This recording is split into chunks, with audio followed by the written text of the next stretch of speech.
بسم اللہ الرحمن الرحیم۔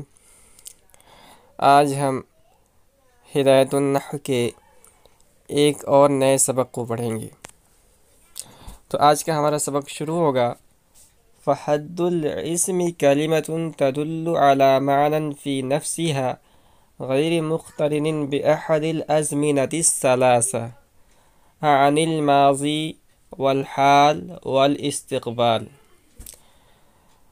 تو اس سے پہلے صاحب کتاب نے کلمہ کی تقسیم کی تھی اور بتلایا تھا کہ کلمہ کی تین قسم ہیں: اسم، فعل، حرف، اور پھر دلیل حصر کو بیان کیا تھا کہ کلمہ کی تین ہی قسم کیوں ہیں، چار قسمیں کیوں نہیں ہیں، پانچ قسمیں کیوں نہیں ہیں۔ تو اس کو ہم نے جان لیا تھا، اور اس کے ضمن میں ہم نے آپ کو یہ بتلایا تھا کہ جو ذہین طلبہ ہوتے ہیں وہ کلمہ کی اقسام ثلاثہ کی تعریف دلیل حصر ہی سے سمجھ جاتے ہیں، اور کچھ طلبہ غوی ہوتے ہیں تو وہ اشارے سے بات کو سمجھ نہیں پاتے ہیں، تو دلیل حصر کے ضمن میں وہ اسم، فعل اور حرف کی تعریف ان کو معلوم نہ ہو سکی ہوگی، تو صاحب کتاب نے ان لوگوں کے لیے اسم، فعل، حرف کی الگ الگ تعریف کی ہے۔ تو یہاں سے اسم کی تعریف کر رہے ہیں، تو کہہ رہے ہیں فحد الاسم کلمۃ تدل علی معنی فی نفسها۔ کہہ رہے ہیں کہ اسم کی تعریف کیا ہے؟ کلمۃ، ایک ایسا کلمہ ہے، تدل علی معنی فی نفسها،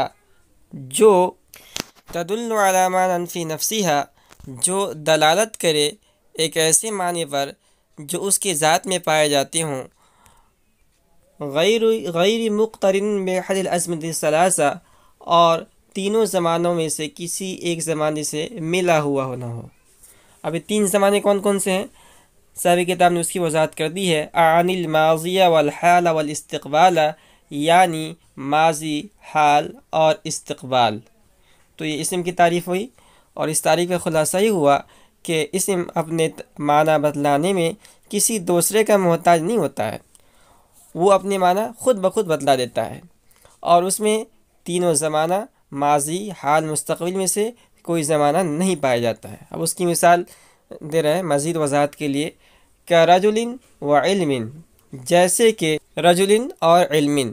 تو رجل کے معنی آتے ہیں آدمی کے، تو جیسے ہی قائل نے لفظ رجل کو بولا تو سامع فوراً سمجھ جاتا ہے رجل، جس کے معنی اردو میں آتے ہیں آدمی، یہ اپنے معنی بتلانے میں کسی دوسرے کلمے کا محتاج نہیں ہے، اور اس میں تینوں زمانوں میں سے کوئی ایک زمانہ نہیں پایا جا رہا ہے، تو اسم ہے۔ اب یہاں اسم کی تعریف اور اس کی مثال مکمل ہوئی۔ اب آگے اسم کی علامتیں بتا رہے ہیں۔ اب دیکھیے، ہر چیز کو اس کی علامت سے جانا جاتا ہے۔ مثال کے طور پر لفظ حیوان، جس کے معنی اردو میں آتے ہیں جانور کے، تو لفظ حیوان یہ عام ہے، اور اس کے معنی آتے ہیں جانور کے۔ اب جانور ہونے میں سب برابر ہے، کتا، بلی، شیر، چیتا، ہرن، اور حتیٰ کہ انسان بھی اس کے اندر داخل ہے، لیکن کیا کہتے ہیں، ہر چیز اپنے علامت سے پہچان جاتی ہے۔ تو اگر ہم نے حیوان کے ساتھ ناطق ہم لگا دیتے ہیں، حیوان ناطق، منطق کے اندر آپ پڑھیں گے کہ انسان حیوان ناطق ہے، ناطق کے معنی آتے ہیں بولنے والا۔ تو جب ہم نے انسان کے ساتھ ناطق لگا دیا تو ناطق یعنی بولنے کی صفت، بات چیت کرنے کی صفت، اپنی مافی ضمیر کو ادا کرنے کی جو طاقت انسان کے اندر ہے، تو اس کی وجہ سے انسان دیگر جانوروں سے ممتاز ہوتا ہے۔ یا مثال کے طور پر گھوڑا لے لیجئے، گھوڑا ہنہنانے والا ہے، ہنہناتا ہے، تو اپنے اس ہنہنانے کی علامت سے وہ دیگر جانوروں سے ممتاز ہوتا ہے۔ تو جس طرح حیوان ہونے میں سب مشترک ہیں اور سب کو اس کی خصوصی علامت سے پہچان جاتا ہے، اس کی خاصیت سے پہچان جاتا ہے، اسی طرح کیا کہتے ہیں، اسم، فعل، حرف، یہ سب کلمہ ہونے کے اندر مشترک ہیں، اور ان کو ان کی علامتوں سے پہچانا جاتا ہے۔ تو کچھ علامتیں اسم کی ہیں جس کے ذریعے سے اسم کو پہچانا جائے گا، اور کچھ علامتیں حرف کی، فعل کی ہیں جس کے ذریعے سے فعل کو پہچانا جائے گا، ٹھیک ہے، اور جس کے اندر اسم اور فعل کی علامت نہ ہو تو وہ حرف ہوگا۔ تو تین ہی چیز ہے، اسم، فعل، حرف۔ جب ہم اسم کی علامتوں کو بھی جان لیں گے، فعل کی علامتوں کو بھی جان لیں گے، تو اسم اور فعل کی علامتیں جس کے اندر نہیں پائی جاتی ہیں آٹومیٹکلی حرف ہوگا۔ تو سب سے پہلے ہم اسم کی علامتوں کو پہچانتے ہیں. تو پہلی علامت ہے وَعَلَامَتُهُ صِحَّةُ الْإِخْبَارِ عَنْهُ. پہلی علامت یہ ہے اسم کی کہ اس کا یعنی اسم کا خبر دینا صحیح ہو، یعنی وہ مخبر عنہ بن سکے. تو پہلی علامت اسم کی ہے کہ وہ مخبر عنہ بن سکے. جیسے میں نے مثال لی ہے زید قائم، ٹھیک ہے، اس کا ترجمہ اردو میں کریں گے زید کھڑا ہے. تو اس مثال کے اندر لفظ زید یہ اسم ہے. کیوں اسم ہے؟ اس لیے کہ یہ زید مسند الیہ ہے اور اس کے قیام کی خبر دی گئی ہے، یعنی یہ مخبر عنہ ہے. تو لفظ زید یہ اسم اس لیے ہے کہ یہ مخبر عنہ ہے، اس کا خبر دینا صحیح ہے، ٹھیک ہے، اس کا خبر دینا غلط نہیں ہے بلکہ اس کا خبر دینا کیا ہے، صحیح ہے. تو حاصل یہ ہے اسم کی علامتوں میں سے پہلی علامت یہ ہے کہ وہ مخبر عنہ بن سکے، اس کا خبر دینا صحیح ہو، ٹھیک ہے. تو یہ پہلی علامت تھی. اب دوسری علامت کیا ہے اس کو ہم پڑھتے ہیں. والاضافۃ، اور اسم کی دوسری علامت یہ ہے کہ وہ اضافت ہو. اسم کی دوسری علامت کیا ہے کہ اضافت ہو. کیا مطلب ہے اس کا؟ یعنی مضاف الیہ اور مضاف کا ہونا. جو اسم کی دوسری علامت ہے کہ اضافت ہو یعنی مضاف الیہ اور مضاف کا ہونا. جیسے مثال لیا نا غلام زیدن، تو اس مثال کے اندر لفظ زید یہ کیا ہے، اسم ہے. تو والاضافۃ نحو غلام زیدن یہ اسم کی دوسری علامت ہے، اور اس علامت کا حاصل یہ ہے کہ اس مضاف ہونا یہ اسم کی علامت ہے. غلام زیدن نحو غلام زیدن، جیسے کہ غلام زیدن. تو اس مثال کے اندر دیکھیں غلام زیدن کے اندر غلام یہ مضاف ہے اور اسم ہے. تو یہ غلام و اسم ہم نے کیسے پہچانا کہ غلام یہ فعل نہیں ہے، حرف نہیں ہے؟ ہم نے اس لیے پہچانا کہ اس کے اندر اسم کی علامت پائی جا رہی ہے. اسم کی علامت کیا پائی جا رہی ہے؟ اضافت پائی جا رہی ہے. غلام یہ مضاف ہے زید کی طرف. ودخول لام التعریف، اور لام تعریف کا داخل ہونا، ٹھیک ہے.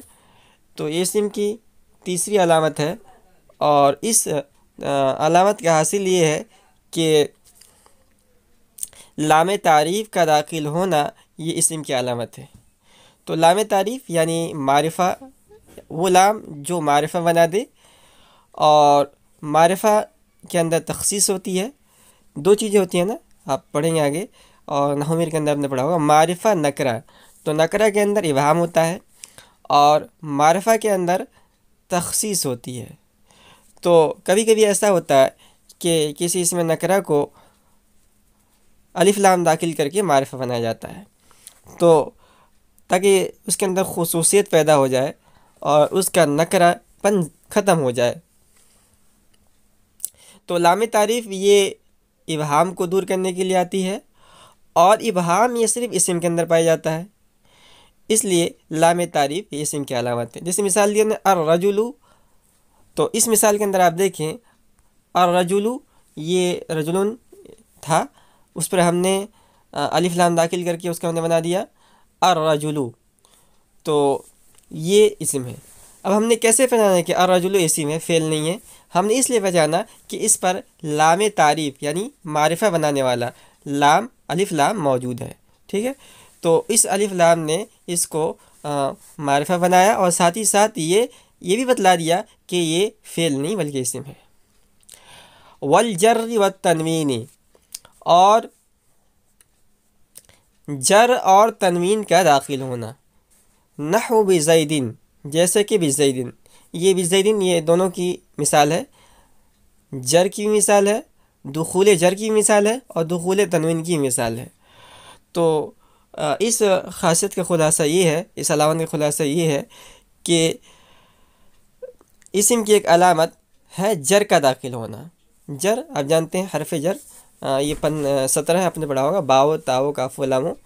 تو یہ اس کا داخل ہونا، اس کا جو مدخول ہوگا وہ ہوگا اسم، ٹھیک ہے.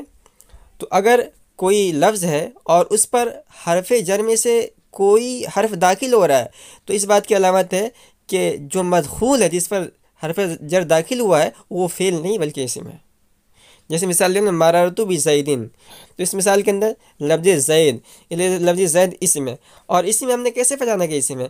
ہم نے اس کو اس طور پہچانا کہ اس پر با حرف جر داخل ہے، اور با یہ حرف جر ہے، اس لیے کہ حرف جر 17 اور اس میں سے با بھی ہے،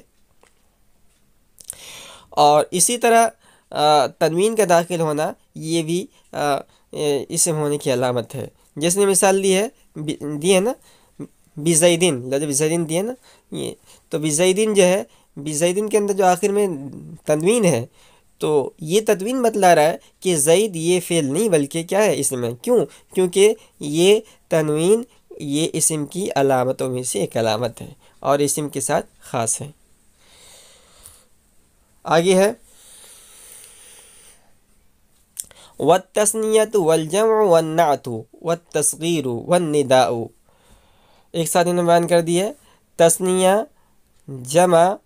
اچھا اب یہاں ترکیب پہ غور کریں کہ اور دخول لام التعریفی والجری والتنوینی، یہ تنوین اب دیکھیں تو یہ والجری والتنوین کا جو عطف ہو رہا ہے نا وہ لام تعریف پر ہو رہا ہے، ٹھیک ہے، اور والتثنیۃ والجمع والنعت والتصغیر ان سب کا عطف جو ہو رہا ہے یعنی وعلامتہ جو مبتدا ہے اس کی کیا کہتے ہیں صحت الاخبار عنہ، یہ سب جو ہے والاضافۃ، یہ سب جو ہے ملا کر ماتمات والے ان کے جو ہے علامت ہو کی خبر بنیں گے۔ تو والتثنیۃ والجمع والنعت والتصغیر والنداء، تثنیہ یہ بھی اسم کی علامت ہے، اور جمع یہ بھی اسم کی علامت ہے، اور نعت یہ بھی اسم کی علامت ہے، تصغیر یہ بھی اسم کی علامت ہے، والنداء اور یہ بھی اسم کی علامت ہے، ٹھیک ہے۔ اب اس کو ہم ایک ایک کر کے سمجھتے ہیں۔ تو پہلی علامت ہے تثنیہ اور جمع، ٹھیک ہے۔ تو تثنیہ اور جمع کی تعریف آپ نحوی کے اندر پڑھی ہوگی کہ تثنیہ دو پر دلالت کرتا ہے اور جمع یہ دو سے زائد پر دلالت کرتا ہے۔ اس کی مثال انہوں نے نہیں دی ہے، ہم اس کی مثال آپ کو بتاتے ہیں۔ تو تثنیہ کی مثال ہے رجلانی، تو یہ رجلانی یہ رجلن کا تثنیہ ہے، اور یہ اسم ہے۔ اسم ہے، کیسے اسم ہے؟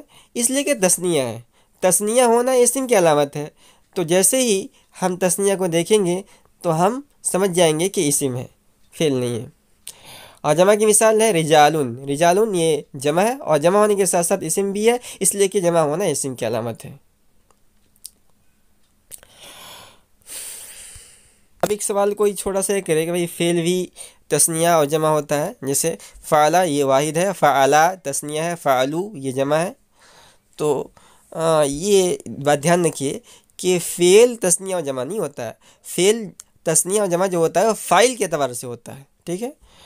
تو فعل یہ تثنیہ اور جمع جو ہوتا ہے وہ فاعل کے اعتبار سے ہوتا ہے، اس لیے فعل تثنیہ جمع نہیں ہوتا ہے۔ فعل جب بھی تثنیہ جمع ہوگا فاعل کے اعتبار سے ہوگا، تو سیدھا ہم کہہ سکتے ہیں کہ فعل یہ تثنیہ اور جمع نہیں ہوتا ہے، تثنیہ اور جمع ہونا اسم کی علامت ہے۔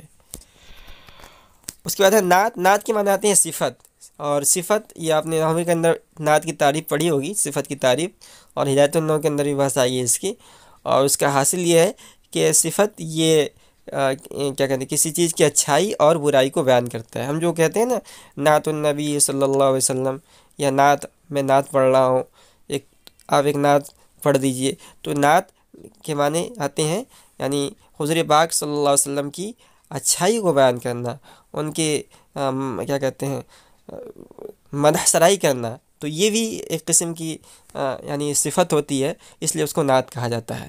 تو نعت یا صفت کے اندر کسی چیز کی اچھائی اور برائی کو بیان کی جاتی ہے۔ تو اگر کسی چیز کی اچھائی یا برائی کو بیان کی جا رہی ہے تو ہم کہیں گے کہ یہ اسم ہے، یعنی اسم ہونے کی علامت ہے۔ جیسے رجل صالح، تو اس مثال کے اندر رجل یہ موصوف ہے اور صالح اس کی صفت ہے، تو رجل